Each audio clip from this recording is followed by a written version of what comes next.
नमस्कार विद्यार्थी मित्र मैत्रिणींनो, 12वीच्या बोर्डाचा पेपर हा अगदी जवळ आलेला आहे आणि अशा वेळेस इंग्रजी विषयाबद्दल एकूणच सायन्स असेल म्हणा किंवा कॉमर्स आणखीन आर्ट्सच्या विद्यार्थ्यांना थोडंसं टेन्शन आले असणार आहे.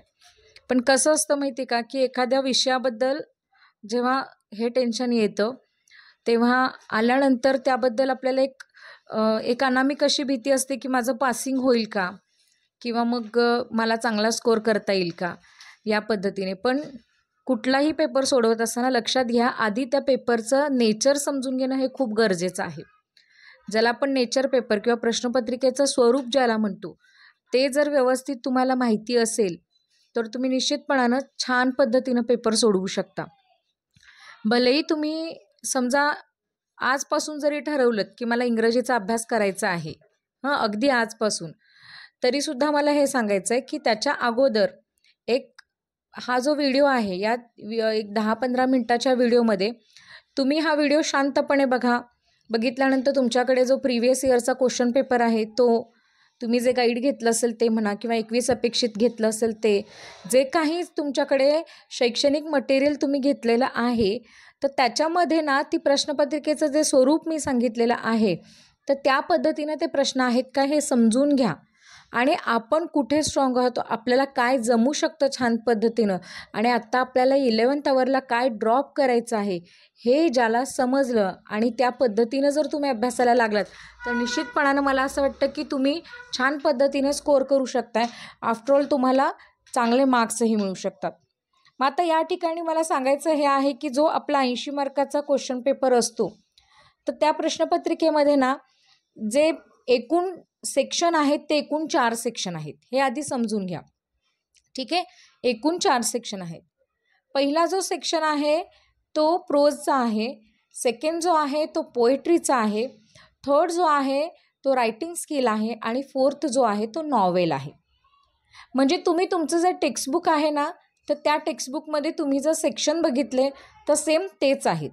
ओके, मग आता यामध्ये या सेक्शनला प्रत्येक सेक्शनला किती मार्क्स आहेत आणि मग त्या सेक्शनमध्ये कोणता पार्ट हा कुठल्याही विद्यार्थ्याला सोडवता येऊ शकतो आणि मग थोडासा किचकट असणारा क्रिटिकल असणारा भाग कोणता आहे हे आपण या ठिकाणी बघणार आहोत.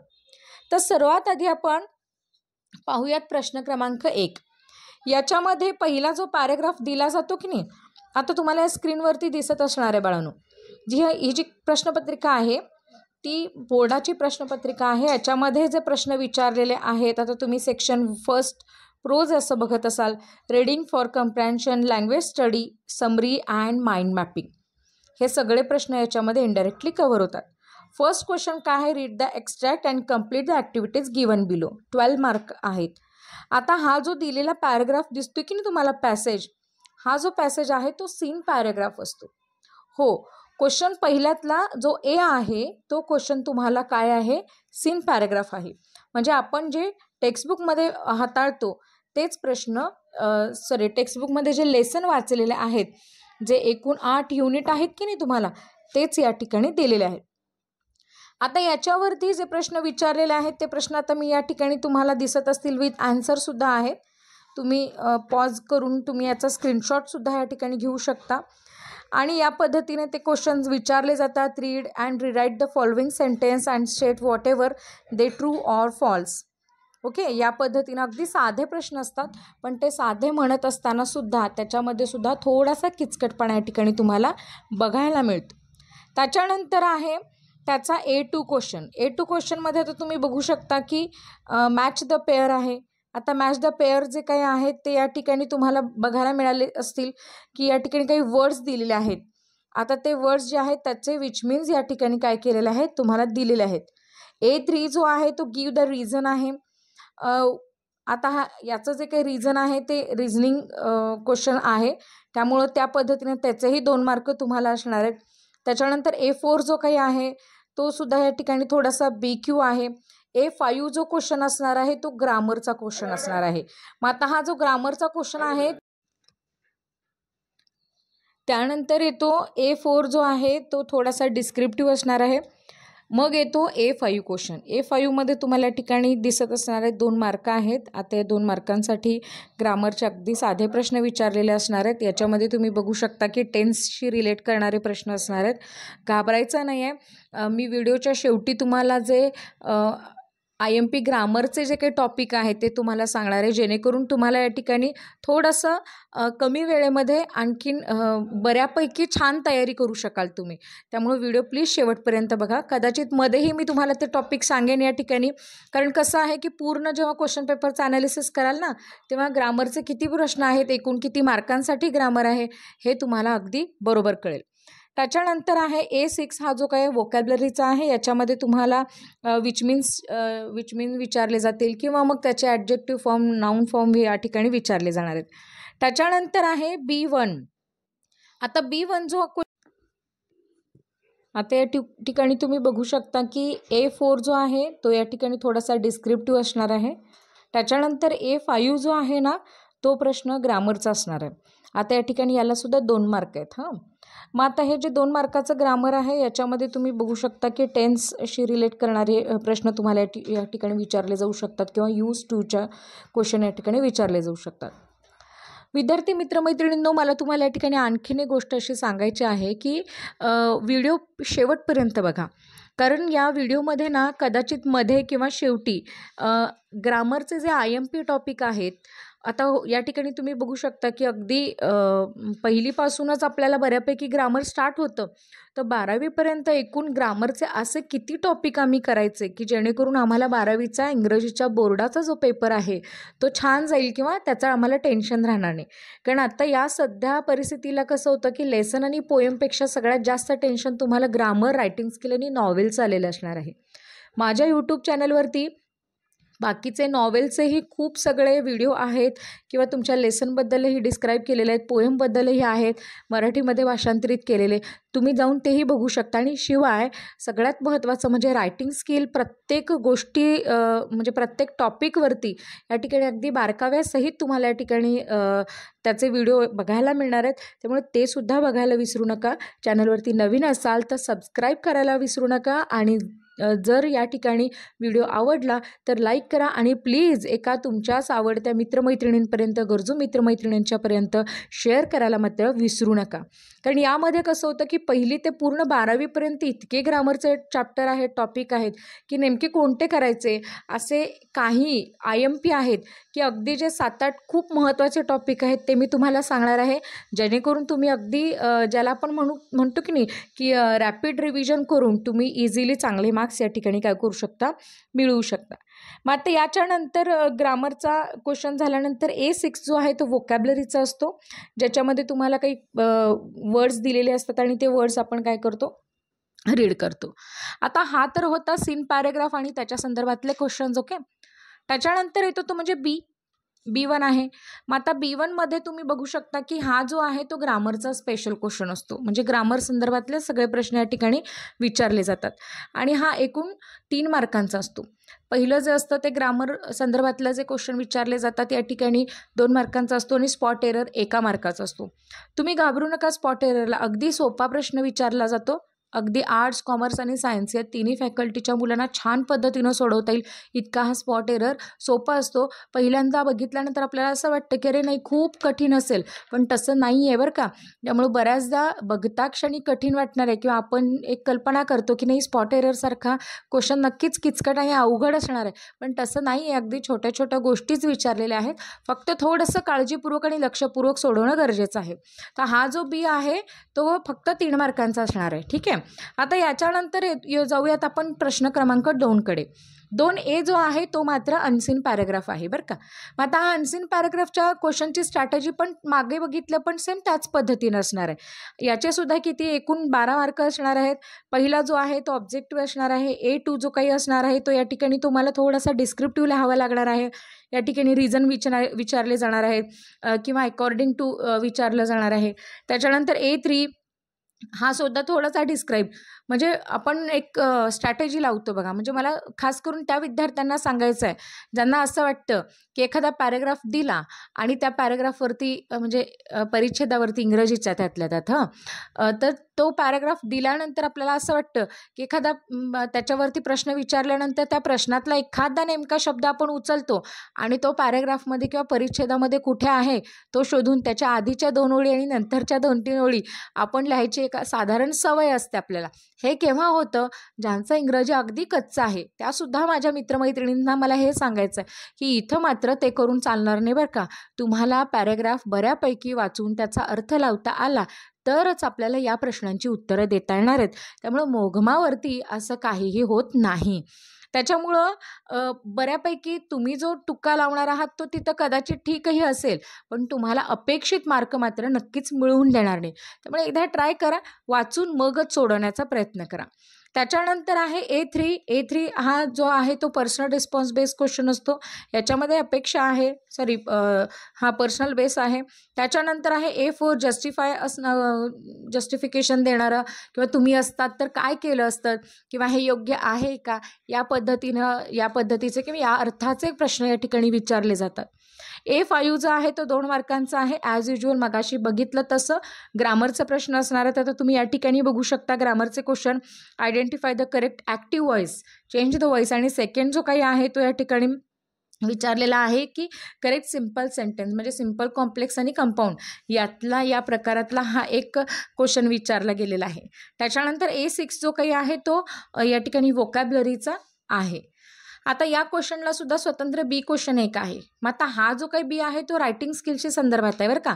समरायझिंग करायचं आहे, समरी रायटिंग करायची आहे. आता बऱ्याच विद्यार्थ्यांना असं वाटतं की समरी रायटिंगसाठी वेगळा प्रश्न विचारला जाईल का, तर नाही. म्हणजे वेगळा परिच्छेद दिला जाणार आहे का, तर नाही बरं का. तर या ठिकाणी समरी रायटिंगसाठी तुम्हाला या ठिकाणी काय केलं जाणार आहे की वेगळा असा काही परिच्छेद दिला जाणार नाही आहे. तर तुम्हाला त्या ठिकाणी जो काही अनसेन पॅराग्राफ दिलेला आहे की नाही पाठीमागं त्याचंच तुम्हाला समरायझिंग करायचं आहे. त्याच्यामुळे ते विसरायचं नाही. आता हे जे समरी रायटिंग आहे ते तुम्हाला 3 मार्कांसाठी असणार आहे. समरी रायटिंग कसं करायचं आहे याचा एक स्वतंत्र व्हिडिओ माझा आहे रायटिंग स्किल संदर्भातला. तर तो जाऊन तुम्ही तिथं बघू शकता आणि त्याच्यात काही नियम आहेत. जर त्या नियमांचं पालन करून तुम्ही लिहिलं अगदी कमी वेळेमध्येही कसं लिहायचं आहे, प्रिपेअर करायचं आहे, तर तुम्हाला त्या ठिकाणी अगदी 2.5 मार्क मिळून जाऊ शकतात. त्याच्यानंतर C आहे. जो काही आहे सेकंडमधला तोही रायटिंग स्किल बेस आहे. तो माइंड मॅपिंगचा क्वेश्चन आहे.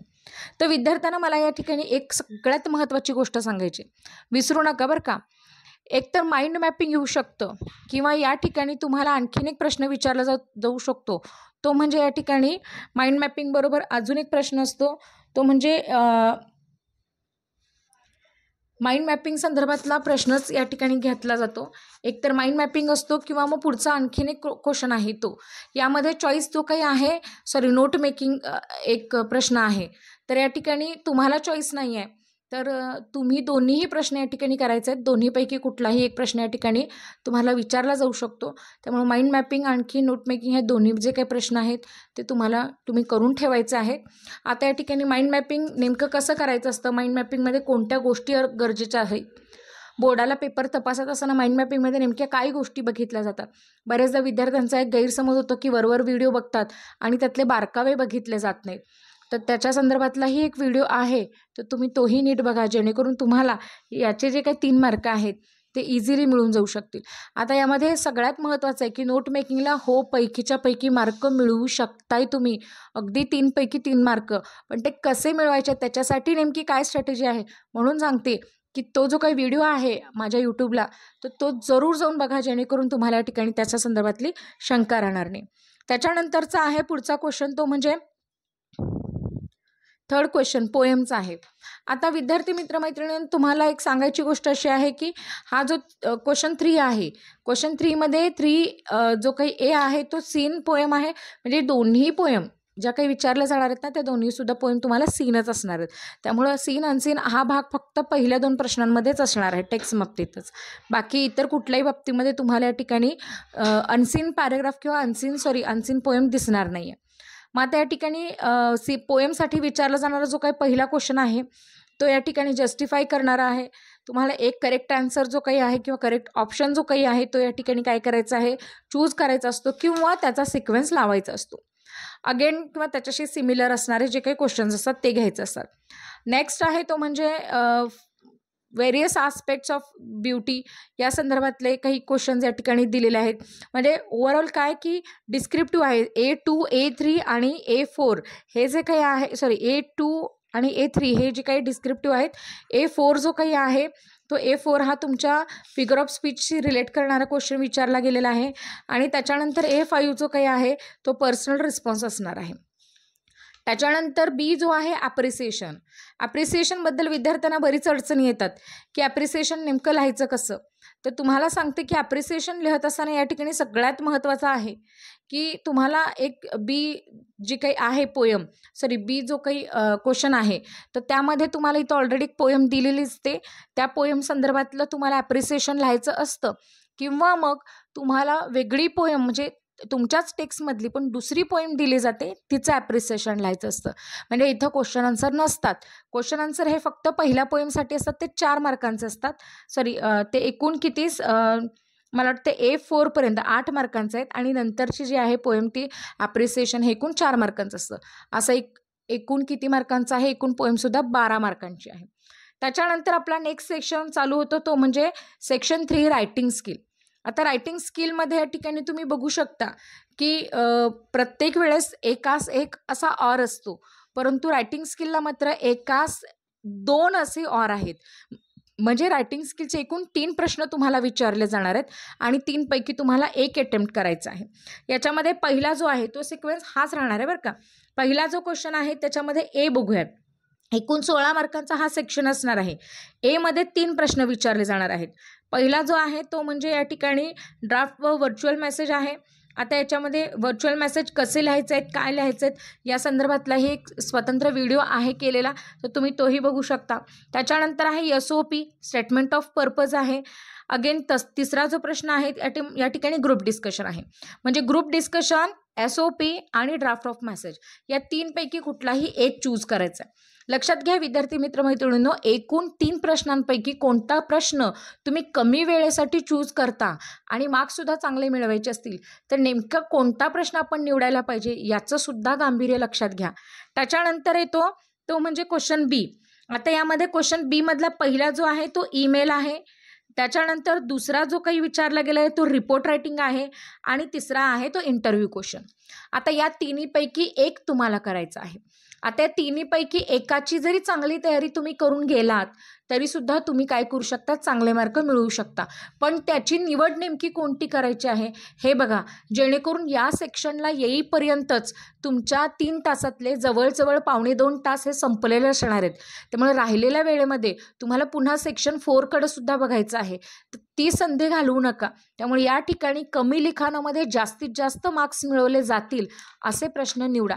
याच्यावरती सुद्धा एक स्वतंत्र व्हिडिओ मी केलेला आहे किंवा तुमची इच्छा असेल तर पुन्हा एक नवीन व्हिडिओ मी करते यावर्षी पुन्हा, तर तो तुम्ही काळजीपूर्वक बघा जेणेकरून तुमच्या लक्षात येईल. त्याच्यानंतर पुढचा जो प्रश्न आहे त्याच्यामध्ये सीमध्ये तुम्ही बघू शकता की स्पीच रायटिंग आहे. अगेन पुढचा आहे तो कंपायरिंग आहे ज्याला आपण सूत्रसंचालन म्हणतो आणि थर्ड जो काही आहे तो फिल्म रिव्ह्यू आहे. आता या ठिकाणी तुम्हाला यामध्ये तुम्ही बघू शकता की या तिन्हीपैकी कुठलाही एक प्रश्न तुम्हाला या ठिकाणी काय करायचा आहे, कंटिन्यू करायचा आहे. त्याच्यानंतर पुढचा येतो तो म्हणजे डी. आता डीमध्ये तुम्हाला या ठिकाणी बघायला मिळेल की एकतर ब्लॉग रायटिंग आहे, बुक किंवा मॅगझिन आहे त्याचं रिव्ह्यू करायचं आहे, ब्लॉग रायटिंग आहे आणि त्याच्यानंतर पुढचा येतो तो म्हणजे अपील रायटिंग आहे. या तिन्हीपैकी एक तुम्हाला कुठला तरी क्वेश्चन करायचा आहे. आता या ठिकाणी तुम्ही बघू शकता की हे झालं रायटिंग स्किल. पण आता रायटिंग स्किल नंतर पुढचा जो सगळ्यात मेन आणि मुख्य सेक्शन येतो तो म्हणजे सेक्शन 4. त्याच्यामध्ये तुम्ही बघू शकता की याच्यामध्ये नॉवेल सेक्शन आहे. आता नॉवेल सेक्शनमध्ये या ठिकाणी 5A, B, C आणि D असे एकूण 4 प्रश्न विचारले जाणार आहेत. आता या 4ही प्रश्नांमध्ये नेमकं काय महत्त्वाचं आहे ते आपण या ठिकाणी बघूयात.